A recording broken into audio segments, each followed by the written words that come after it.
Hi, in this video I would like to show you how to easily perform a WordPress security audit without taking down your site. So maybe first of all, what is a WordPress security audit? So a WordPress security audit is a process of checking your website for any sign of a security breach. So you can perform a WordPress check to look for example, any suspicious activity, malicious code, or unusual drop in performance. The basic WordPress security audit contains simple steps that you can perform manually. However, for more in-depth audit, you can use WordPress security audit tool to automatically perform the checks for you. There are also online WordPress security audit services that you can use to evaluate your website security, and what's more, they are completely free. So the next question is when you should perform a WordPress security audit. So in my opinion, you should perform a WordPress security audit at least once a quarter. So this allows you to stay on the top of everything and close security loopholes even before they cause any trouble. However, if you see something suspicious, then you should perform a security audit immediately. There are some of common signs which indicate that you may need a security audit. So they are, for example, when your website is suddenly too slow and sluggish, when you witness a drop in website traffic, when there are suspicious new accounts, forgot passwords, requests, or login attempts on your website, and what, for example, when you see suspicious links appear on your website. Okay, so now we can move to our WordPress security audit checklist, and now I'm going to show you 5 easy steps in which you can perform your audit. So number 1 is a software updates. WordPress updates are really important for the security and stability of your site.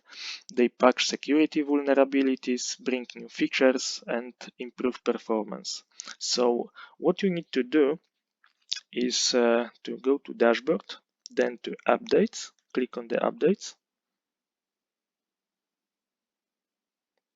And in the best scenario like this, you see that none of the themes, plugins on WordPress in general are not out of date. So I do not have any plugins that I need to update. I do not have any themes that I need to update. My WordPress is updated as well. Yeah. But in case if you see any plugins on this list or any themes, you need to immediately update it.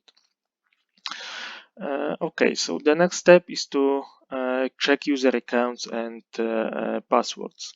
So in these steps, you need to review WordPress user accounts. So you need to go to the users, click on the all users.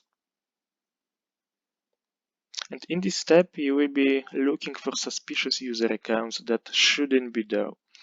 So for example, if you run a blog or a business website, then you should only see your user account and any other that you have manually added. So if in that case this is the main admin account, this is the some additional one that I've created during my previous video. So but in case if you find an account that you were not aware of that, so you need to immediately delete it. And there is also one very important thing. So if your website does not require user to create an account, then you need to go to the settings, then to general, down, yeah, and you see this option, anyone can register. You need to make sure that this option is unchecked. This is very important from the perspective of protection of your security of your website. Okay, so the next thing is to run a WordPress security scan.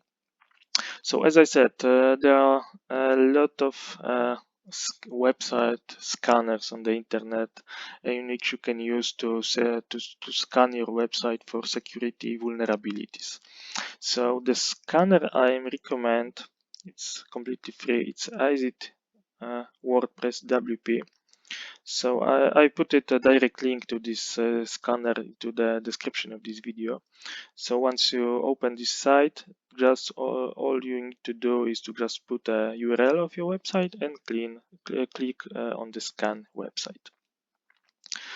Number 4 is to check your website analytics.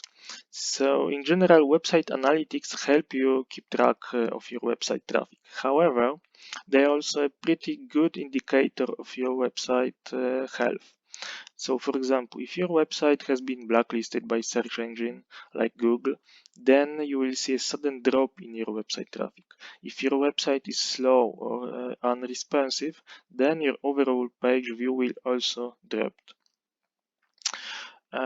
Yeah, and the last thing, the last step is to WordPress backup. So it's very important. If you haven't already set up a WordPress backup, then you need to do it immediately. So you need to set up a WordPress backup plugin. This ensures that you always have a backup available in case of anything goes wrong. On the other hand, many beginners forget about their WordPress backup plugin after setting it up. It's important because you need to be aware that sometimes backup plugins may stop working without any notice. So it's a good idea to make sure that your backup plugin is still working and saving backups. Alright, so that was the 5 basic steps that you can use to perform a WordPress security audit. As you can see, they are very simple, quite fast, and completely free. However, this checklist allows you to allows you to go through the most important aspects of the security audit. However, it's still not very, I would say, comprehensive process, which means that your website may still be vulnerable. For example, it's difficult to keep a manual record of all user activities, file differences, suspicious codes, and more. So this is where you need a plugin to automate security audit and keep a record of everything. You can automate these processes with the help of a few WordPress security and monitoring plugins. And the plugin that I personally recommend is a WordPress security audit log. So this is this plugin. So I also put a link in the description to this site. So in my opinion, this plugin is currently the best one, the best WordPress activity monitoring plugin that you can find on the market. So this plugin allows you to keep track all of the user activity on your website. You can view all user logins, IP addresses, and what they did on your website. So you can also track WooCommerce users, editors, authors, and other members who have an account on your website. You can also turn on events that you want to track and switch off events that you don't want to monitor. The plugin also allows you a live view of all the user logged into your website. So if you see a suspicious account, then you can end their session right away and log them out. So now I'm not going to go through this plugin because I'm going to create a separate video to show you and to walk you through in detail how to monitor the user activity with this plugin. Okay, so basically that's all. So if you find this video interesting and helpful, please click on the like button and please subscribe my channel. If you have any questions, just leave me a comment. And thank you for watching.